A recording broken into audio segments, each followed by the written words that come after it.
Welcome to TS news room.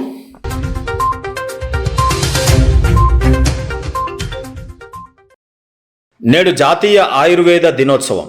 Ayurveda అంటే science of life. ఇది ప్రకృతి నుండి, ఆకులు అలముల నుండి హెర్బల్ మెడిసిన్ ఆయుర్వేదం యొక్క బ్యాక్గ్రౌండ్. మనందరికీ తెలుసు, ఇంటి ముందుండే తులసి కావచ్చు, ఇంటెనకాల ఉండే వేప చెట్టు కావచ్చు, లేదా ఇంట్లో ఉండే పసుపు కావచ్చు, ఇంట్లోనే లభ్యమయ్యేటటువంటి అల్లం కావచ్చు. అంటే డాక్టర్ ఎవరో కాదు, మన ఇంట్లో ఉన్న అమ్మమ్మ, నాయనమ్మలు, అమ్మలు, ఇటువంటి హౌస్ హోల్డ్సే ఆనాటి డాక్టర్లు నేటి వరకు. ఈ ఆయుర్వేదం యొక్క గొప్పతనం ఏంటంటే prevention is better than cure అని ఈ ఆయుర్వేదమే ఫస్ట్ తెలుసుకున్నటువంటి విషయం. పోస్ట్ మెడిసిన్, మనకి ఏదైనా రోగము నొప్పి వచ్చినప్పుడు వెళ్తూ ఉంటాం, కానీ ఆయుర్వేదం ఇంట్లో ఎప్పుడు ఇవి వాడడం వల్ల మనకు వచ్చేటటువంటి జనరల్ ఫ్లూ, జలుబు కావచ్చు, దగ్గు కావచ్చు, జ్వరం కావచ్చు, నొప్పులు కావచ్చు, ఇటువంటి వాటికి అన్ని యాంటీబయాటిక్, యాంటీ ఇన్ఫ్లమేటరీ అవన్నీ కూడా నేచురల్గా లభ్యమయ్యేటటువంటి వాటినే వాడుతూ ఉంటాం. అయితే ఈరోజు ఆయుర్వేద దినోత్సవం అంటే భారతీయులు జీవన శాస్త్రాన్ని, ప్రకృతితో మమేకమయ్యే వైద్య పద్ధతిని జ్ఞాపకం చేసుకునే రోజు. మీ అందరికీ తెలుసు, భారతదేశంలో కొన్ని వేల సంవత్సరాల క్రితమే ఋషులు ఔషధ మొక్కలు, వేర్లు, ప్రకృతి రహస్యాలను అధ్యయనం చేసి ఆరోగ్య రహస్యాలను కనుగొన్నారు. మన ఇల్లే ఒక ఆయుర్వేద మందుల ఖాండాగారంగా భావించవచ్చు. ప్రపంచమంతా రసాయనాల వైపు పరిగెత్తుతున్నప్పుడు భారత్ మూలికల వైపు చూసింది.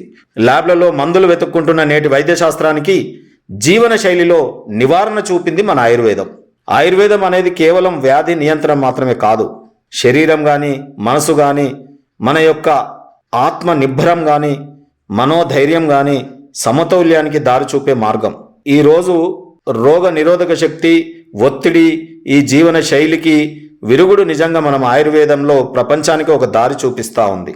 ఈ ఆయుర్వేద దినోత్సవం సందర్భంగా ఒకటి గుర్తుపెట్టుకుందాం. ఆరోగ్యం అనేది మాత్రలలో మాత్రమే కాదు, మనం ఎలా తింటామో, ఎలా ఆలోచిస్తామో, ఎలా జీవిస్తామో అనే దాంట్లో ఉంటుంది. ఆయుర్వేదం అనేది మందు కాదు, ప్రకృతితో కలిసి జీవించే జ్ఞానము అని మనం భావించాల్సి ఉంటుంది. అయితే మన అందరికీ తెలుసు, మన హైదరాబాదులో, తెలంగాణ రాష్ట్రంలో ఒక గొప్ప ఆయుర్వేద వైద్య విధానానికి ఆదరణ పెరగడానికి ఇంగ్లీష్ వైద్యం వైపు మొగ్గు చూపేటటువంటి ప్రస్తుత ప్రజలు అత్యధికంగా ఉన్నప్పుడు ఈ దశలో ఆయుర్వేదం వైపు మారుతా ఉన్నారు.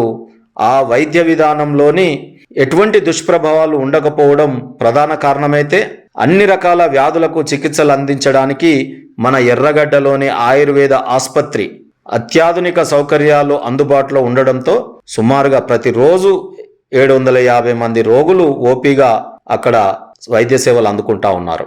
ఆసుపత్రిలో దాదాపు 70% పడకలు మరి అక్కడ ఉన్నటువంటి పేషెంట్స్ అడ్మిట్ అయి చికిత్స తీసుకుంటా ఉన్నారు. దాదాపు 2 దశాబ్దాలుగా సేవలు అందిస్తా ఉంది. 1995లో ఎర్రగడ్డ ఆయుర్వేద ఆసుపత్రిలో వైద్య సేవలు ప్రారంభమైనాయి. ప్రస్తుత ఆసుపత్రిలో మీకు 204 పడకలు ఉంటాయి. ప్రసూతి విభాగంతో పాటు పీడియాట్రిక్స్ కానీ, ఈఎన్టీ కానీ, ఆర్థోపెడిక్ కానీ, డయాబెటిక్ కానీ అనేక చికిత్సలకు మీకు ఇంతెందుకు, ఈ మధ్యకాలంలో ఫేమస్ అయినటువంటి ఆసుపత్రిలో ముఖ్యంగా 8 రకాల కాయ, బాలరోగం, గ్రహరోగం, ఊర్ధ్వాంగ రోగం, ఈఎన్టీ, శల్య, శేష, రసాయన, వాజీకరణ చికిత్సలు కూడా అందిస్తున్నారు. ఈ మధ్యకాలంలో ప్రాచుర్యంలోకి వచ్చినటువంటి ముఖ్యంగా కాయ జలగ చికిత్స.